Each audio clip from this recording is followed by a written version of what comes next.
Hello and welcome to the Playthrough Club. I'm Mike Shields and today I'm doing a special request. Had somebody ask me to do Dragon Age Origins, so I'm going to do that. So let's get this party started.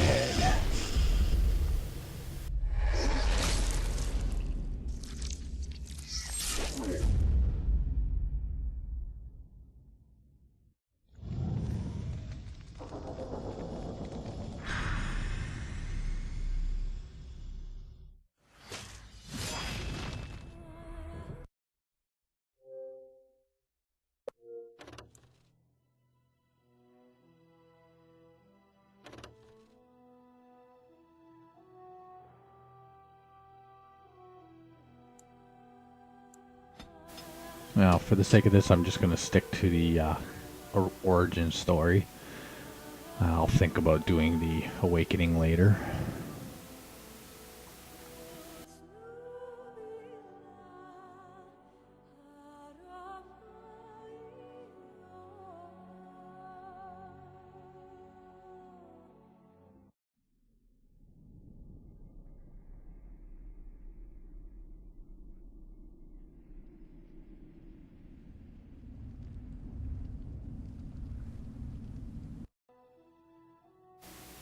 Okay, for this case, I'm actually going to go Dwarven Male, going Rogue.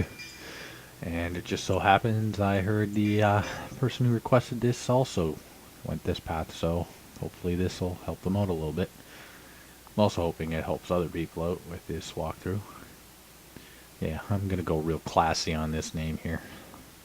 Real classy.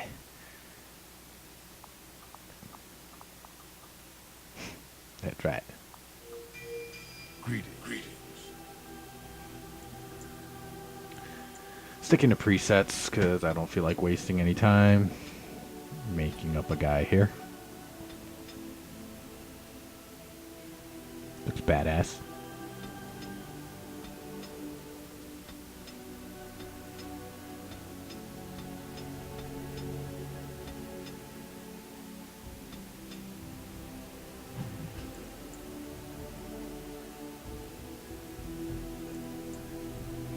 Now, in Rogue, you usually want to go Dex and Cunning, actually.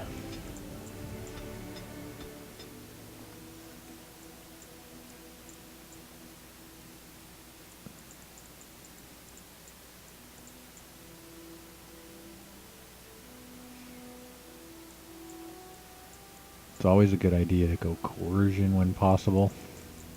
Just checking out things. Especially as a rogue anyways. Now if you want to stealth around, go stealth, but I like lockpicking. It comes in handy. You run into a lot of chests early on in the game and you can't touch them if you're not a rogue, and some cases they're a little too hard for you, so you might as well dump some points into it right away.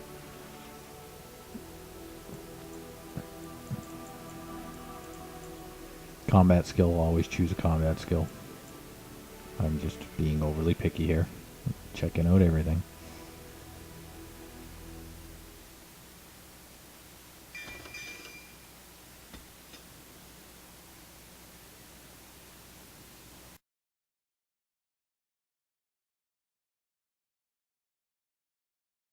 I played through the noble hero class of the Dwarven.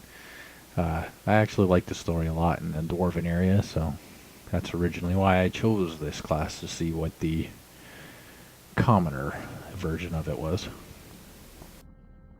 Deep beneath the Frostback Mountains sits Orzammar, largest and proudest of the two remaining Dwarven cities.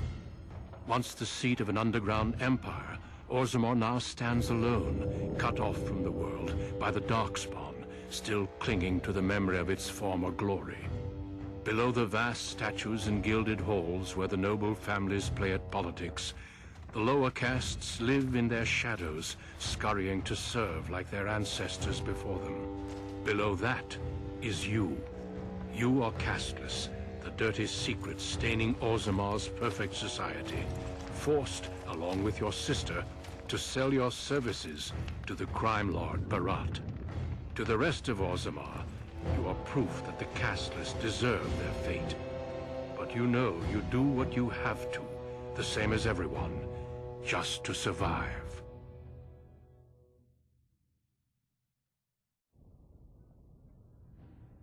I can't keep gambling on you forever, Precious. You've got a sweet look, something to light a man on fire. But you gotta make it count. Please, Barat. Can we not do this in front of my brother? Why not? He knows the slope of the land, don't you, boy? You told me a lot of things, not one of which meant more than a fart in the middens. Before me, your sister was just another duster. Now check her out. Braids down to here, gold-capped teeth. She can recite elf poetry and play the string harp. Every man's dream. All she's gotta do is find a lord, squeeze out some kid who looks like him, and we're all living the easy life in the Diamond Quarter. Please, don't get involved. You know that never goes well.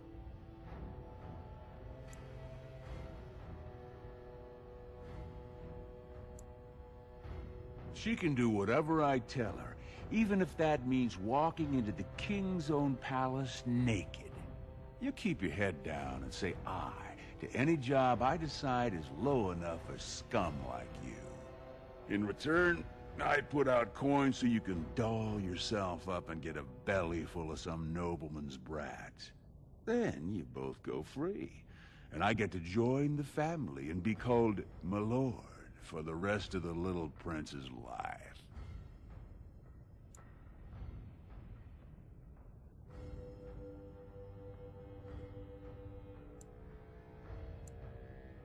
That's what everyone likes. A castless with a big mouth. But I didn't come for the joy of your company. I've been looking at my investments, and this one hasn't borne much gold. I'm giving you another week, Precious. If you haven't found a patron, you're back to sweeping streets. But I have. I've met someone. That is, I didn't want to promise, but he seemed interested.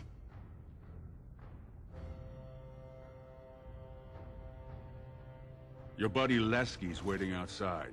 He knows what I'll need from you today. Don't even think about bungling this job. Your whole family's on loose sand with me right now. And I know you don't have anywhere else to turn. I'm sorry you had to see that.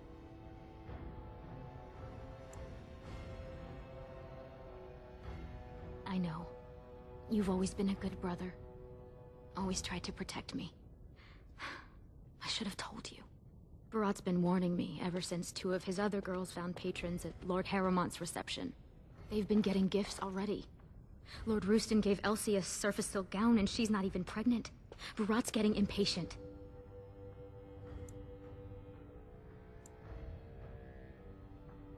You know the other options. Cleaning middens, begging, going to the surface. No. Unless you find a way to save us all from Darkspawn and become a paragon. We're pretty much on Barat's leash for life. It's sheer folly. One more way the nobles protect their status. They say casteless soldiers are more danger to each other than to Darkspawn. That it's an insult to the smith to let us touch a fine-made weapon. Truly, they just don't wish to insult the warrior caste by showing that given the same opportunities, we could lead an army just as well.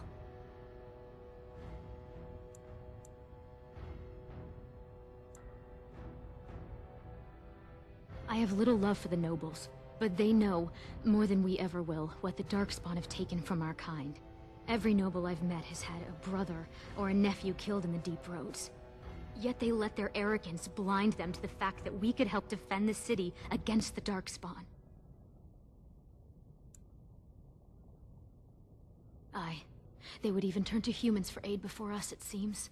There's been talk of an alliance against the Darkspawn. Even that the Grey Wardens have stepped up. But we don't have time for this now.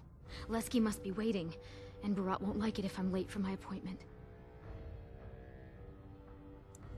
Money gives him power. He's got family on the surface, which means he can smuggle up lyrium and smithcrafts, and bring down silks, wines, and furs. And he played it smart. When he started expanding, he made sure it was only the casteless he shook down for protection, so the guardsmen didn't care.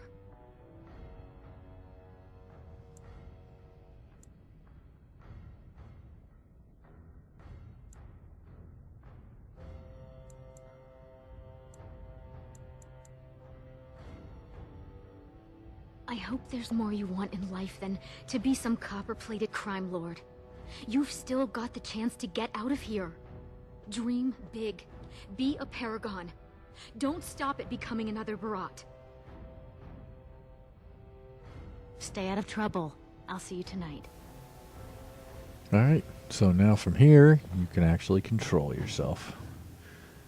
Always seems to be a lot of story in these opening sequences for each one, so keep that in mind anytime you do a playthrough of this.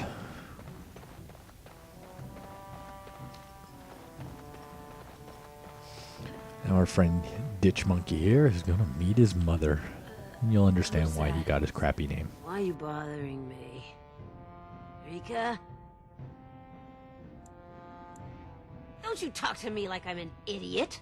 You think I don't know my own kid? What are you doing here anyway? Rika said you were finally making something useful of yourself.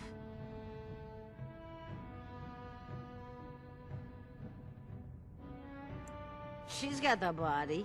Might as well use it before a couple of kids twist it out of shape. You're just jealous. No woman will be fool enough to fall for you. All you can give her are castless brats that no one wants. Take her! You think I need you here? You think I need anyone? Isn't she delightful? And back About to the story. sodding time. I was starting to think I'd have to bust in and get an eyeful of that spicy sister of yours. Growl. And people wonder where that grumpy old dwarf image comes from. But fine. Boss says we're out for a search and discipline.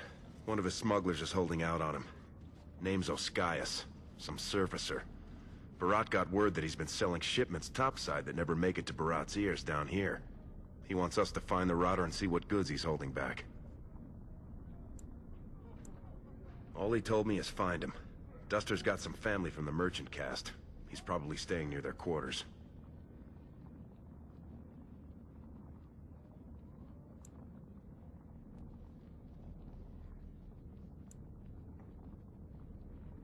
Well, if he is skimming, we kill him, of course. I mean, Barat doesn't let anyone swindle him and live. Bringing his head on a plate is completely optional, though. Poetry to my ears, Selraka.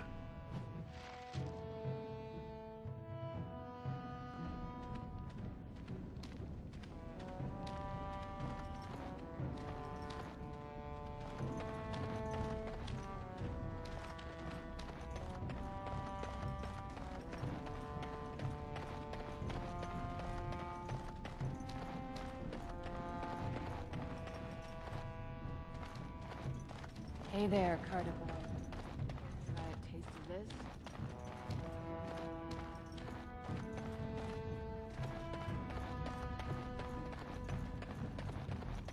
Spare silver. My boy needs medicine. The docs say he won't live without it.